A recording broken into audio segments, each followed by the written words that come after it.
8वां दिन अपने भीतरी बच्चे को प्रेम करना भाग 1।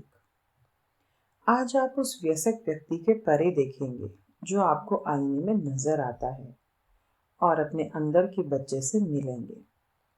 यह आपके मिरर वर्क का बहुत महत्वपूर्ण दिन है। मेरा हाथ थामे और हम साथ में आपके आईने के पास चलते हैं। अपनी आंखों में गहराई से देखें। आपके आईने में आपको जो वयस्क नजर आ रहा है उसके परे देखें और अपने भीतरी बच्चे का अभिवादन करें। इस बात से कोई फर्क नहीं पड़ता कि आपकी उम्र क्या है। आपके अंदर एक नन्हा सा बच्चा है जिसे प्रेम और स्वीकृति की आवश्यकता है।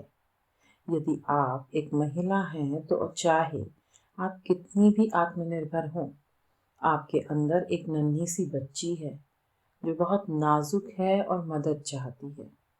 यदि आप एक पुरुष हैं तो चाहे आप कितने भी आत्मविश्वासी हों, आपके अंदर एक छोटा सा बच्चा है जो अपनापन और स्नेह चाहता है। जब आप आईने में देखते हैं तो क्या आपको आपका भीतरी बच्चा नजर आता है? क्या यह बच्चा खुश है? यह बच्चा आपको क्या बताने की कोशिश कर रहा है? जिस जिस उम्र से आप गुजरे हैं वह आपके अंदर है, आपकी चेतना में और आपकी स्मृति में एक बच्चे के रूप में। जब कुछ गलत होता था तो आप सोचने लगते थे कि आप में ही कोई कमी है। बच्चों को तो लगता है कि यदि वे हर काम सही ढंग से करेंगे तभी उन्हें उनके माता पिता प्रेम करेंगे और सजा भी नहीं देंगे।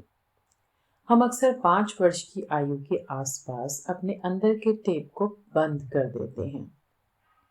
हम यह निर्णय इसलिए लेते हैं क्योंकि हमें लगता है कि हमारे अंदर कुछ कमी है और हमें अब इस बच्चे से कोई मतलब नहीं है। हमारे अंदर एक अभिभावक भी होता है और हम में से अधिकांश लोगों के मामले में अंदर का यह अभिभावक अंदर के बच्चे को लगभग लगातार डांटता रहता है। यदि आप अपने आंतरिक संवाद को सुने तो आप इस डांट को सुन सकते हैं। आप उस अभिभावक को कहते हुए सुन सकते हैं कि आप क्या गलत कर रहे हैं या यह कि आप किस काम के नहीं हैं। तो इस प्रकार हमने अपने बचपन में अपने आप से एक लड़ाई की शुरुआत की और खुद अपनी भी उसी प्रकार आलोचना करने लगे जैसे हमारे माता पिता हमारी करते थे। तुम बेवकूफ हो, तुम किसी काम के नहीं हो, तुम कोई काम सही ढंग से नहीं करते। यह निरंतर आलोचना एक आदत बन गई। अब वयस्क होने पर हम में से अधिकांश या तो अपने भीतर के बच्चे की पूरी तरह उपेक्षा कर देते हैं या उस बच्चे को उसी प्रकार कमी का एहसास कराते हैं जैसा बचपन में हमें कराया गया था।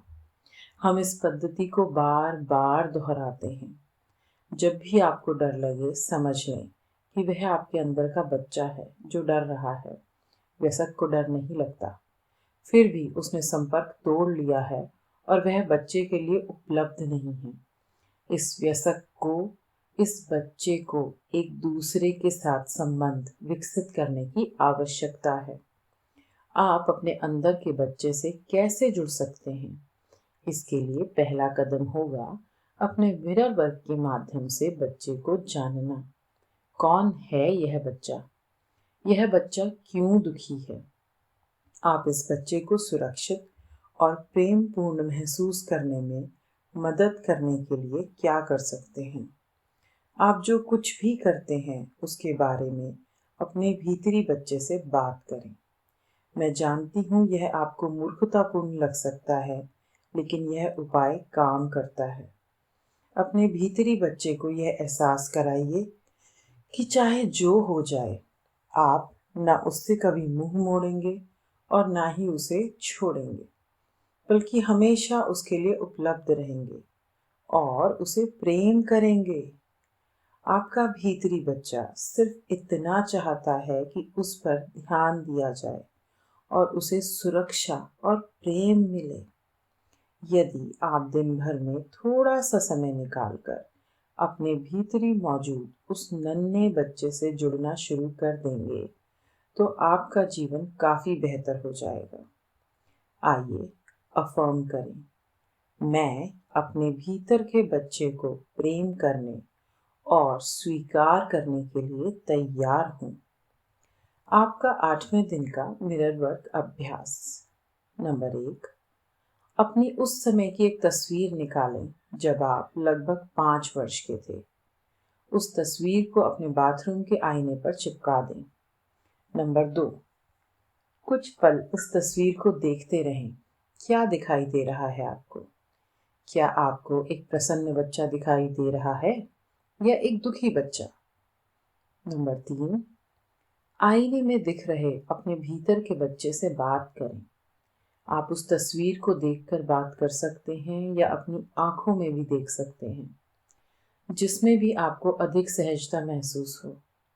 यदि बचपन में आपका कोई प्यार का नाम था, तो अपने भीतरी बच्चे से बात करते समय उस नाम का प्रयोग करें। सबसे अच्छा तो यह होगा कि आप आईने के सामने बैठ जाएं, क्योंकि यदि आप खड़े रहेंगे तो जैसे ही आपके मन में मुश्किल विचार आने लगेंगे, आपको दरवाजे के बाहर भाग जाने का मन हो सकता है। इसीलिए बैठ जाएं। टिश्यू का एक डिब्बा अपने पास रखें और बात करना शुरू कर दें। नंबर 4, अपना दिल खोलकर अपने अंदर की गहराई में छिपी भावना को समझें। नंबर 5, जब आपकी बात पूरी हो जाए तो ये अफर्मेशन कहें, मैं तुमसे प्रेम करता हूँ, मेरे प्यारे बच्चे, मैं तुम्हारे साथ हूँ, तुम सुरक्षित हो। शक्ति आपके अंदर है।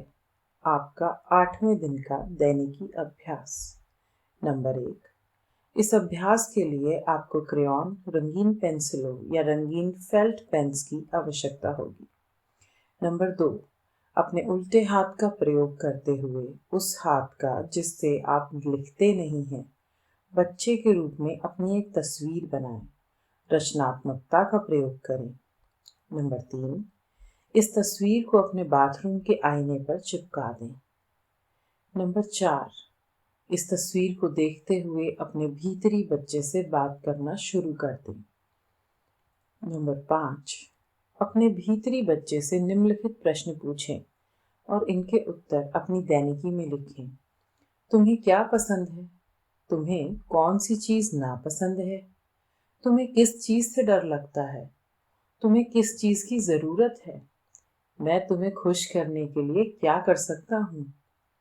नंबर 6, अपनी आंखें बंद करें और कुछ मिनट यह चिंतन करें कि आपने अपने भीतरी बच्चे के बारे में क्या सीखा है।